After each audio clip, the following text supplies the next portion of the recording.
Este contenido es una producción de More God Foundation. Suscríbete, síguenos y encuéntranos en todas nuestras redes sociales.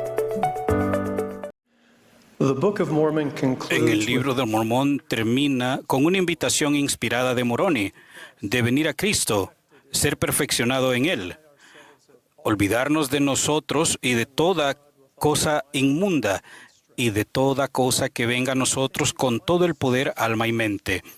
De interés resulta que la última frase de su instrucción anticipe tanto la resurrección como el juicio final.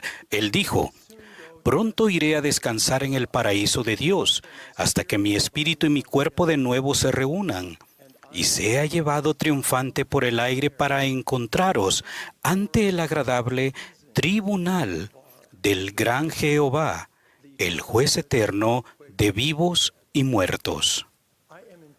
Me intriga el uso que hace Moroni de la palabra agradable para describir el juicio final. Otros profetas del libro de Mormón describen de manera similar el juicio como un día glorioso, uno que debemos esperar con el ojo de la fe. Sin embargo, cuando pensamos en el día del juicio, nos vienen a la mente otras descripciones proféticas tales como vergüenza y terrible culpa, espanto y miedo, y miseria interminable. Creo que este contraste en las expresiones indica que la doctrina de Cristo permitió a Moroni y a otros profetas esperar ese gran día con entusiasmo y esperanza, en lugar del temor del cual advertían a quienes no estuvieran espiritualmente preparados.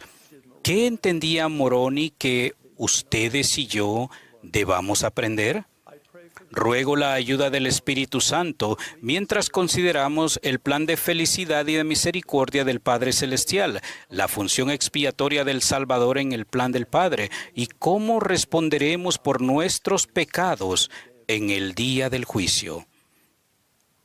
Los propósitos generales del plan del Padre son brindar a sus hijos procreados como espíritus oportunidades de recibir un cuerpo físico, aprender a discernir el bien del mal mediante la experiencia terrenal, crecer espiritualmente y progresar por la eternidad. Lo que en Doctrina y Convenio se denomina albedrío moral es fundamental en el plan de Dios para llevar a cabo la inmortalidad y la vida eterna de sus hijos e hijas. Este principio se describe en las Escrituras como albedrío y la libertad para escoger y para obrar. El término albedrío moral es instructivo. Entre los sinónimos de la palabra moral se encuentran íntegro, honesto y decente. Entre los de la palabra albedrío se pueden encontrar voluntad y decisión. Por lo tanto, se puede entender el albedrío moral como la facultad y el privilegio de escoger y actuar por nosotros mismos de maneras que sean íntegras, honestas, decentes y verídicas. Las creaciones de Dios incluyen tanto las cosas que actúan como aquellas sobre las cuales se actúa, y el albedrío moral es el poder de actuar con independencia que nos faculta por designio divino y como hijos de Dios para llegar a ser agentes que actúan y no objetos sobre los cuales se actúa. La tierra fue creada como un lugar en que los hijos del Padre Celestial pudieran ser probados para ver si harían todas las cosas que el Señor su Dios les mandare. Y uno de los propósitos de la creación y de nuestra existencia terrenal es brindarnos la oportunidad de actuar y convertirnos en lo que el Señor nos invita a llegar a ser. El Señor instruyó a Enoc: «He allí a estos tus hermanos, son la obra de mis propias manos, y les di su conocimiento el día en que los creé, y en el jardín de Edén le di al hombre su albedrío. Y a tus hermanos he dicho, y también he dado mandamiento, que se amen el uno al otro y que me prefieran a mí, su Padre». Los propósitos del ejercicio del albedrío son que nos amemos unos a otros y que prefiramos o escojamos a Dios. Ambos propósitos se alinean con el primero y el segundo gran mandamiento de amar a Dios con todo nuestro corazón, alma y mente, y amar a nuestro prójimo como a nosotros mismos. Piensen en qué se nos manda. No se nos exhorta ni aconseja, sino que se nos manda que usemos nuestro albedrío para amarnos unos a otros y escoger a Dios. Permítanme sugerir que en las Escrituras el calificativo moral no es solo un adjetivo, sino quizás una directiva divina sobre cómo debemos usar el albedrío. El himno Haz el bien se titula así por una razón. No se nos ha bendecido con albedrío moral para que hagamos lo que queramos y cuando queramos. Más bien, de conformidad con el plan del Padre, hemos recibido el albedrío moral para buscar la verdad eterna y actuar de acuerdo con ella. Siendo como somos nuestros propios agentes, debemos estar anhelosamente consagrados a causas buenas, hacer cosas de nuestra propia voluntad y efectuar mucha justicia. La importancia eterna del albedrío moral se pone de relieve en el relato del concilio preterrenal que se encuentra en las Escrituras. Lucifer se rebeló en contra del plan del Padre para sus hijos y pretendió destruir el poder de actuar con independencia.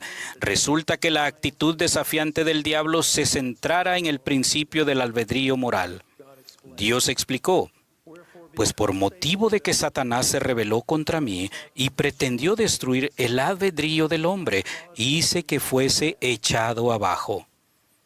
El plan egoísta del adversario consistía en despojar a los hijos de Dios de la capacidad de llegar a ser sus propios agentes, la cual les permitiría actuar con rectitud. Su intención era confinar a los hijos del Padre Celestial a ser objetos sobre los cuales solo se pudiera actuar.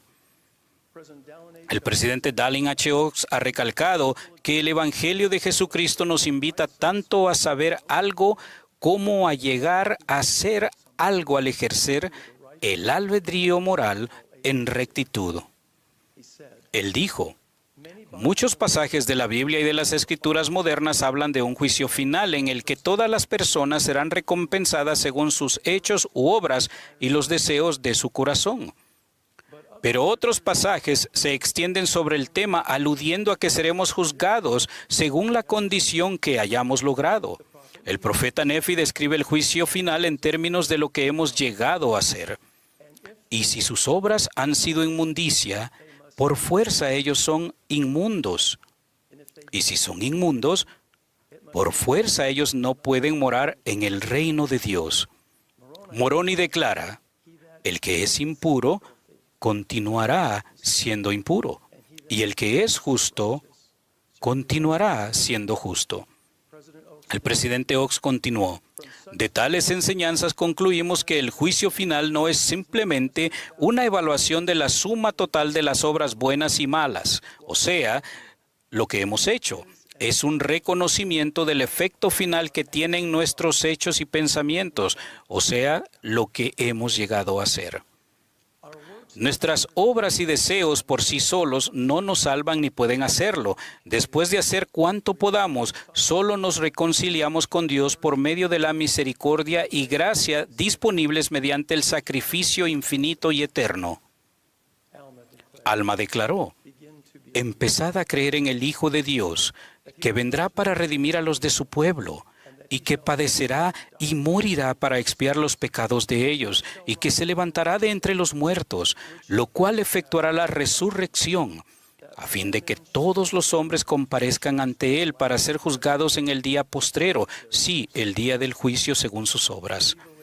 Creemos que por la expiación de Cristo, todo el género humano puede salvarse mediante la obediencia a las leyes y ordenanzas del Evangelio. Cuán agradecidos debemos estar de que nuestros pecados y acciones inicuas no se presentarán como testimonio en nuestra contra, si en verdad nacemos otra vez, ejercemos fe en el Redentor, nos arrepentimos con sinceridad de corazón y verdadera intención y perseveramos hasta el fin.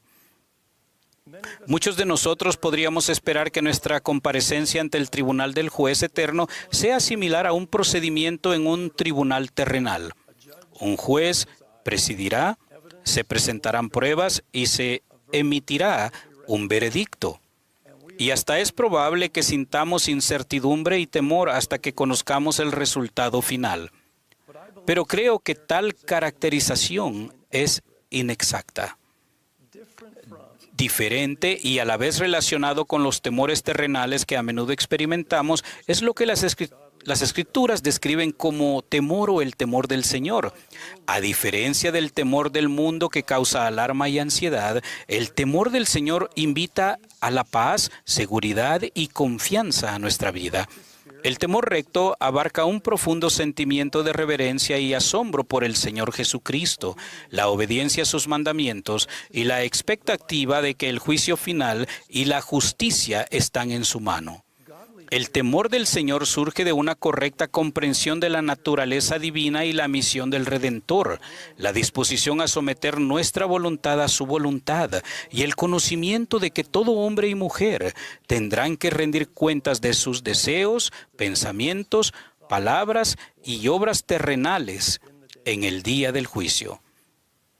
El temor del Señor no es una aprensión renuente a presentarnos ante Él para ser juzgados. Más bien es la expectativa de reconocer finalmente en cuanto a nosotros las cosas como son y como realmente serán. Todos los que han vivido, que viven ahora o que vivirán en la tierra, serán llevados a comparecer ante el tribunal de Dios para ser juzgados por Él según sus obras, ya fueren buenas o malas. Si nuestros deseos se han inclinado hacia la rectitud y nuestras obras han sido buenas, lo que significa que hemos ejercido fe en Jesucristo, hemos hecho convenios con Dios y los hemos guardado y nos hemos arrepentido de nuestros pecados, entonces el tribunal del juicio será placentero. Como declaró Enos, estaremos delante del Redentor, entonces veremos su faz con placer. Y en el postrer día seremos recompensados en rectitud. Por el contrario, si nuestros deseos han sido para mal y nuestras obras malas, entonces el día del juicio será causa de pavor. Tendremos un conocimiento perfecto, un vivo recuerdo y un vivo sentimiento de nuestra propia culpa. No nos atreveremos a mirar a nuestro Dios, sino que nos daríamos por felices si pudiéramos mandar a las piedras y montañas que cayesen sobre nosotros para que nos escondiesen de su presencia, y en el postrer día recibiremos nuestra recompensa de maldad. En última instancia, somos nuestros propios jueces. Nadie tendrá que decirnos a dónde ir. Estando en la presencia del Señor, reconocemos lo que hemos llegado a hacer en la vida terrenal y sabremos por nosotros mismos dónde deberemos estar en la eternidad. Comprender que el juicio final puede ser agradable no es una bendición reservada solo para Moroni. Alma describió las bendiciones prometidas que están disponibles para todo discípulo fiel del Salvador. Él dijo: el significado de la palabra restauración es volver de nuevo mal por mal, o carnal por carnal, o diabólico por diabólico, bueno por lo que es bueno, recto por lo que es recto, justo por lo que es justo, misericordioso por lo que es misericordioso. Trata con justicia, juzga con rectitud, y haz lo bueno sin cesar. Y si haces todas estas cosas, entonces recibirás tu galardón. Sí, la misericordia te será restablecida de nuevo, la justicia te será restaurada otra vez. Se te restituirá un justo juicio nuevamente, y se te recompensará de nuevo con lo bueno. Yo testifico gozosamente que Jesucristo es nuestro Salvador viviente. La promesa de alma es verdadera y se aplica a ustedes y a mí, hoy, mañana y por toda la eternidad. De ello testifico en el sagrado nombre del Señor Jesucristo. Amén.